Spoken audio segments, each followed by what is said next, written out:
En manos de la gracia. Capítulo 9. Gracia de grandes ligas. Romanos 5, 1 al 3. Justificados pues por la fe, tenemos paz para con Dios por medio de nuestro Señor Jesucristo, por quien también tenemos entrada por la fe a esta gracia, en la cual estamos firmes, y nos gloriamos en la esperanza de la gloria de Dios. Romanos 5, 1 al 2.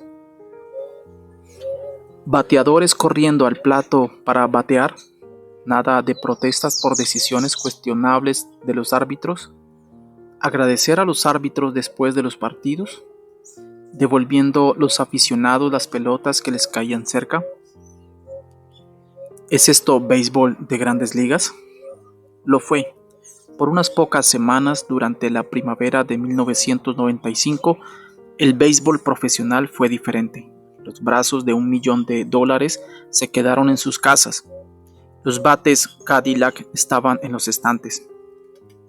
Los jugadores contratados se encontraban en negociaciones pidiendo más dinero. Los dueños, decididos a empezar la temporada, abrieron de par en par las puertas a casi cualquier persona que supiera cómo recoger del suelo una pelota o correr ante un batazo. No eran jugadores de ligas menores, pues estas también se fueron a la huelga. Eran hombres que pasaron de ser entrenadores de ligas infantiles una semana a vestir el uniforme de los Medias Rojas a la siguiente. Los partidos no eran primorosos, cabe decirlo. Batazos en línea rara vez llegaban a la periferia del terreno. Un entrenador dijo que sus lanzadores tiraban las pelotas con tanta lentitud que el radar ni siquiera alcanzaba a medir su velocidad.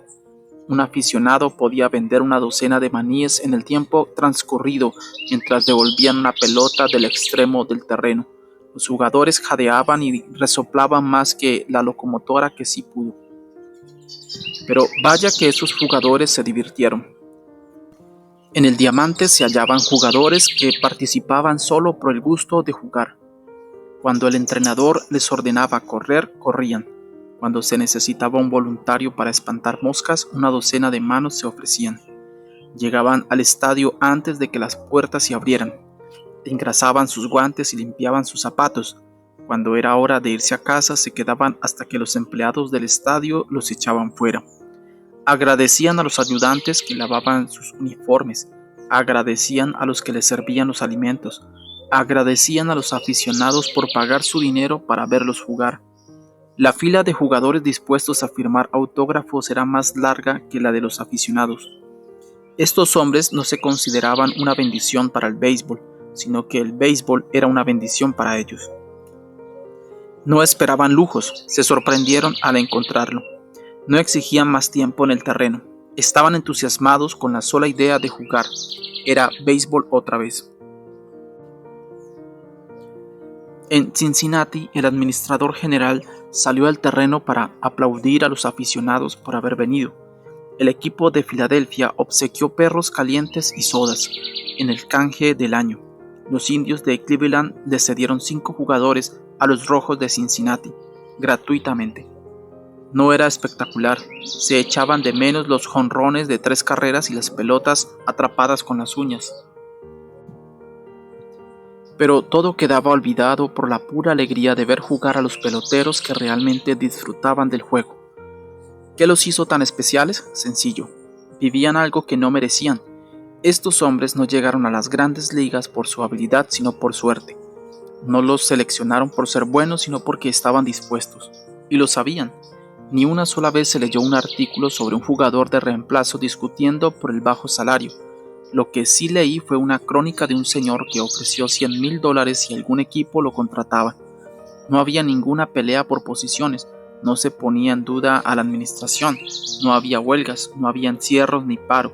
Vaya, estos hombres ni siquiera se quejaron de que el monograma con su nombre no estaba cosido en la camiseta, sencillamente estaban contentos por ser parte del equipo.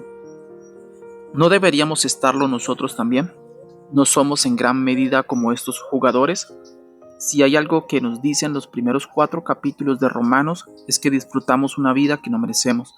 No somos lo bastante buenos como para que nos seleccionen. Pero mírennos, todos uniformados y listos para jugar. No tenemos la habilidad suficiente como para ser parte de la liga del barrio, pero nuestros nombres están en la nómina de la más grandiosa liga de la historia. ¿Merecemos estar ahí? No, pero ¿canjearíamos el privilegio? Por nada en el mundo. Porque si lo que Pablo proclama es cierto, la gracia de Dios nos ha colocado en un equipo de ensoñación más allá de lo imaginable. Nuestro pasado está perdonado y nuestro futuro es seguro. Y para que no nos olvidemos de esta dádiva indecible, Pablo detalla las bendiciones que la gracia de Dios derrama sobre nuestro mundo.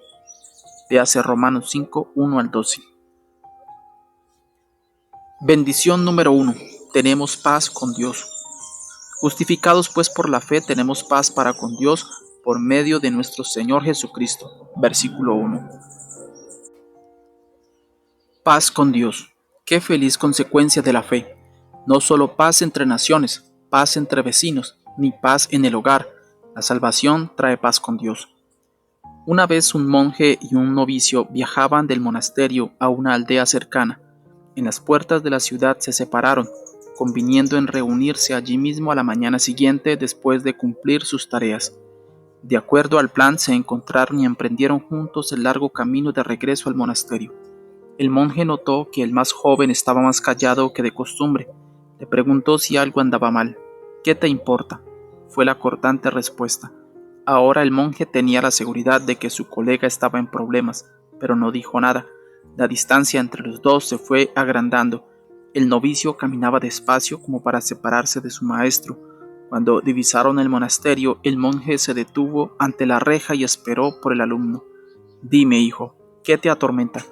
El muchacho empezó a reaccionar otra vez, pero cuando vio la ternura en los ojos del maestro, su corazón empezó a ceder.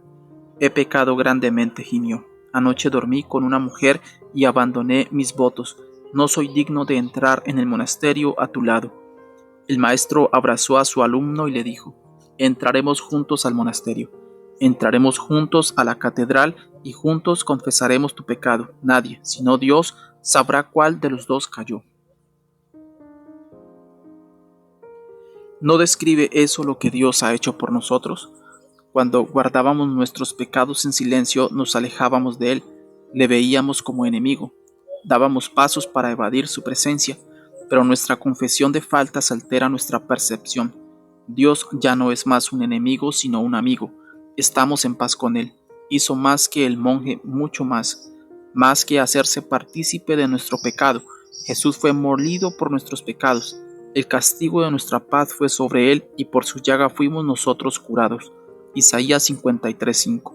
Sufrió la cruz, menospreciando el oprobio. Hebreos 12:2. Jesús nos lleva a la presencia de Dios. Bendición número 2. Tenemos un lugar con Dios.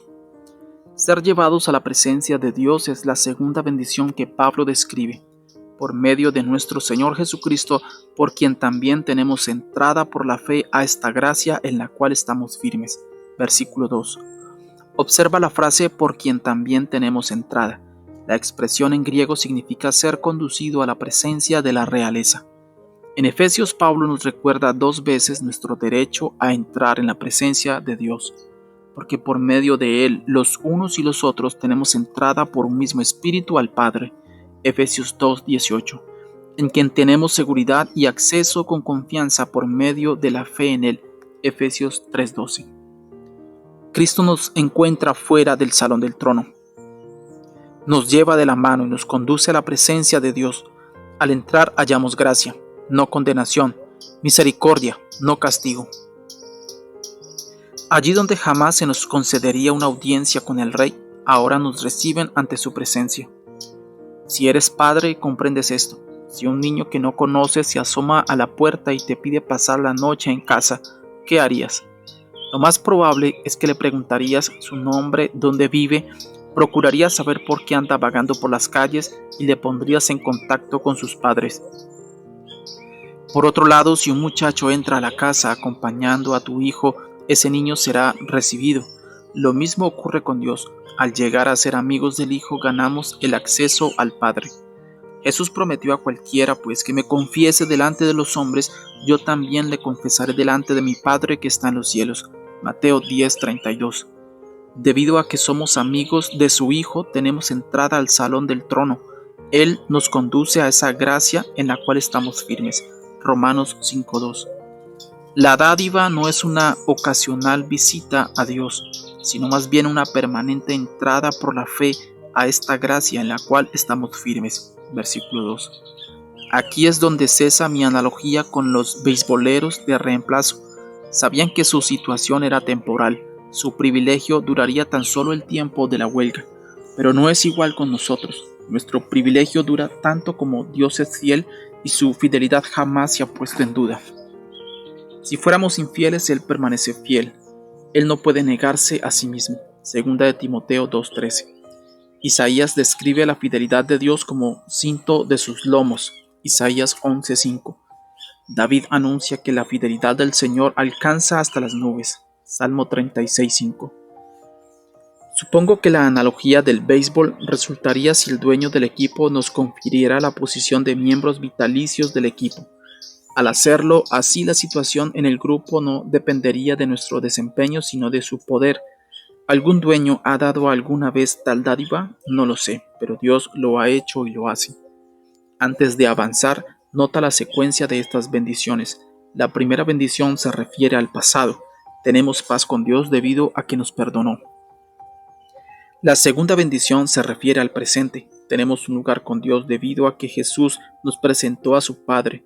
¿Adivina alguien cuál será la siguiente bendición?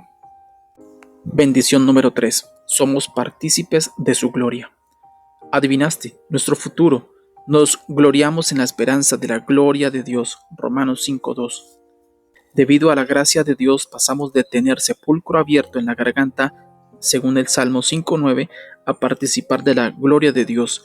Éramos unos fracasados y excluidos, ahora se nos llama y se nos hace entrar. ¿Qué significa ser partícipes de la gloria de Dios? ¿Puedo dedicar un capítulo al asunto? ¿Por qué te lo pregunto? El libro ya está escrito. Pasa conmigo del mundo del béisbol y jugadores de reemplazo a una escena de un rey y un lisiado. Comprenderá en pocas páginas lo que quiero decir.